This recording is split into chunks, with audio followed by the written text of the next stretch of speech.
This is exactly what Brewers fans wanted to see. The Milwaukee Brewers went on the road to face the Minnesota Twins and won yet another series, taking 2 out of 3 games, and strong performances from 3 young arms anchored the crew to the series win. I welcome you in to another episode of Brewers Digest. I am your host, Taylor Bretl, and I got you covered on everything you need to know about the Milwaukee Brewers. What you need to know: Milwaukee takes 2 out of 3 games against the Minnesota Twins before they will face the Chicago Cubs in what is arguably the biggest series of the year so far. But I want to take it back to this 3-game series against the Minnesota Twins because there's a lot to digest about that one. Before we get into the video, I want to say 95% of you are not yet subscribed, so feel free to hit that subscribe button. I want to be the main source of Brewers content for you out there. I know I've been away the past couple of days, but I am back, just like how the Brewers are back and rolling before they face the Chicago Cubs tonight. I really want to talk about the starting pitchers in this series because not many runs were scored on either side. Brewers offense was all right this series, but they really took 2 games because of the pitching staff, especially with the guys that started on the bump. I want to kick this episode off talking about Coleman Crowe, who got to take the mound in Game 1 of this series, and he pitched very, very well. Coleman Crowe made his Major League debut on April 17th against the Miami Marlins. That game was in Miami, so now he makes his second career appearance in the Major Leagues on the road once more, this one against the Minnesota Twins. What we've seen from Coleman Crowe has been absolutely phenomenal. The Brewers traded Adrian Houser and Tyrone Taylor for Coleman Crowe all the way back in 2023. That was a trade with the New York Mets, so it's taken a little bit for Coleman Crowe to climb up from single A all the way up to the major leagues, but now here in 2026 he is starting to flourish. Very exciting numbers that we're seeing from Coleman Crowe. He could be another possible starter for the Brewers. He honestly feels like the starting pitcher 8 if you were to look at this depth chart, and he's pitching like a guy that could be in the top 5. So let's take a look at Coleman Crowe's game log. Again, like I said, just 2 games so far this season, with one of those games being on May 15th to kick off this series. But that first start was at Miami, where he was able to go 5 1/3 innings, and he only allowed 2 runs. Both of them were earned against him, and 4 hits, only walking 1 batter as well as striking out 4. And then you go to this start against the Minnesota Twins. He went 5 innings, only allowing 3 hits with 1 run, which was earned, and walking 0 batters in 68 pitches with 3 strikeouts. What I want to look at with both of these starts, I guess the one kind of concern you could say is that Coleman Crowe's not able to go too deep into outings. Again, just 77 and 68 pitches, but the strike percentage is really, really high, which is nice to see for a young pitcher. And pretty parallel starts with the one against Miami and the one against Minnesota. Would be neat if he could stay in the majors and get a start at home, be able to be in front of that home crowd. But yeah, you look at these 2 very parallel starts through those earned runs, and none of them have been via the long ball, and just 1 walk through 10 1/3 innings is something that I really want to highlight about Coleman Crowe, because it has shown true dominance for the young kid on what he could bring to Milwaukee. So I really want to take a deeper dive into Coleman Crowe's stats. This is per TJ Stats right here, taking a look into the numbers. Here is Coleman Crowe's page, and you see a lot of things that are high on the scale: high strike percentage, high zone percentage, and high swing percentage. Those are really big because he's firing it in the zone a lot. He's getting a lot of swings, but a lot of those swings are misses as well. And when they're not misses, when they are hit in play, they're hit rather soft. As you saw, the amount of hits he gave up, just 7 hits given up through 10 1/3 innings. Really nice to see what Coleman Crowe has been able to put together, and that is because of what he's able to do with his pitches. A pretty incredible movement that he has here. This is also per TJ Stats. Looking at his pitch mix, it's a cutter, curveball, sinker, 4-seam fastball, and sweeper.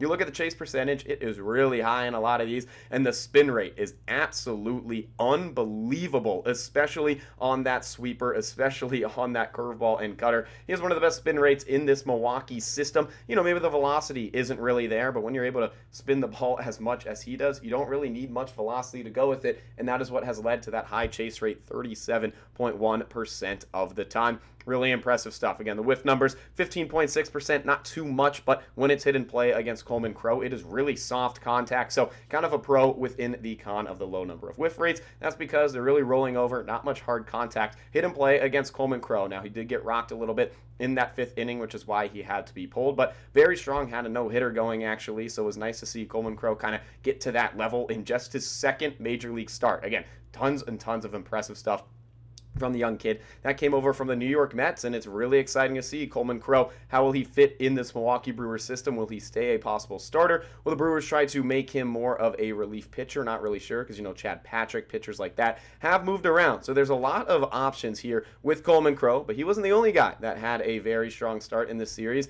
I'm going to turn it on over now to Logan Henderson, who started game 2 of this series and pitched very well himself. Logan Henderson is a pitcher that we saw last season, but kind of got bumped up and down just because the starting rotation room was so crowded and guys like Chad Patrick really just had that inch above him. But Logan Henderson is back in the majors with the Brewers this season. It was due because of a lot of those starting pitcher injuries, so unfortunate the reason that he's up, but nice to see that his production has been very good for Milwaukee. And I actually want to take a look at his game log as well, because Henderson's game log, he has honestly just gotten better and better throughout the season through his first couple of starts. So I'm going to pull that up right here. You saw his first start of the season came on April 4th, which was at Kansas City. He only lasted 2 innings in that one. He gave up 2 earned runs, 3 hits, walked a batter as well. Not the best of outings. So he's back down to AAA, but ever since he's been called back up, I should say, he has been very strong in this month of May.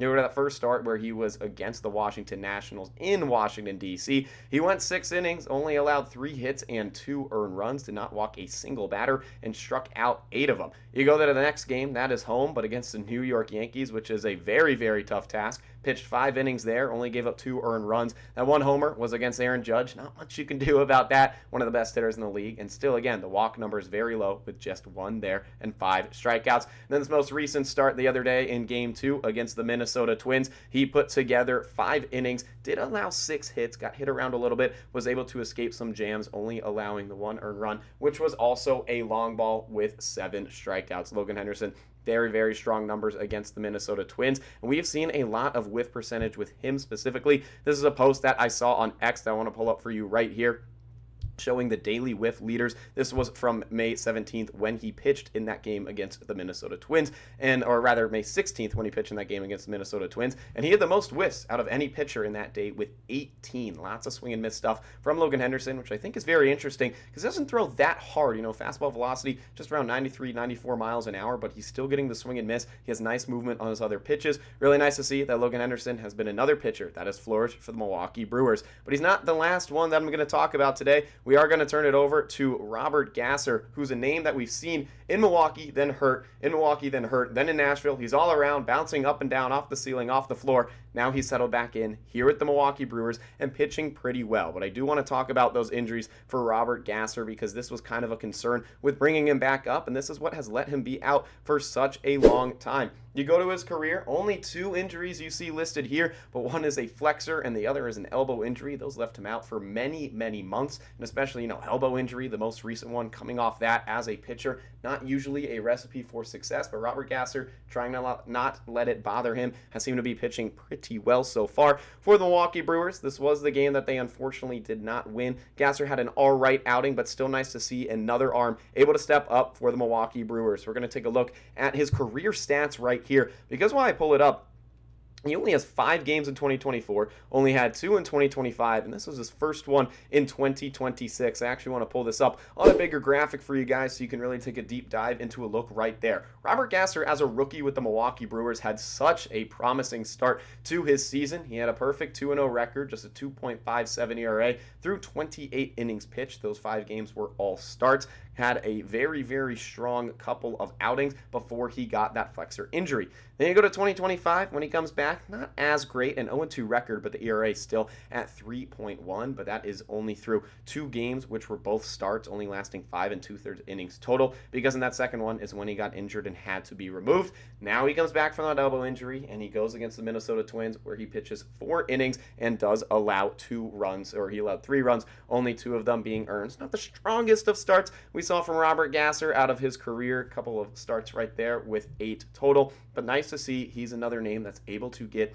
into the mix because the Milwaukee Brewers keep getting guys injured left and right. The unfortunate reality about all of this is that one of these names is probably going to have to go. If I had to guess, maybe Robert Gasser is someone that you trade at the trade deadline. I know that's way down the road. Don't want to jump too far ahead, but the Brewers seriously feel like they have 8 starters. Now move Chad Patrick to the bullpen, so now maybe you subtract 1 starter there. But maybe he'll have to come back into the rotation if someone else gets hurt. There's lots of options. These are very good problems to have if you're Pat Murphy, Chris Hook, and the Milwaukee Brewers. But yeah, 3 starters had 3 very solid outings for where they are in their MLB career. Big reason why the Brewers are able to take 2 out of 3 against the Minnesota Twins. But before I wrap up the video, feel free to leave in the comments down below. If you want to keep one of these 3 pitchers on a postseason roster, we're gonna jump really far ahead in the future because this might be the reality that you face. If you want to make a decision right now to keep one of these 3 pitchers, which one of the 3 would you keep? I think I'd be pretty torn. I think I'd have to go Logan Henderson because we've seen more from him. But Coleman Crowe, what he's able to do with the spin rate, is an intriguing name as well. But I'm going to leave it up to you guys. Feel free to put that in the comments down below.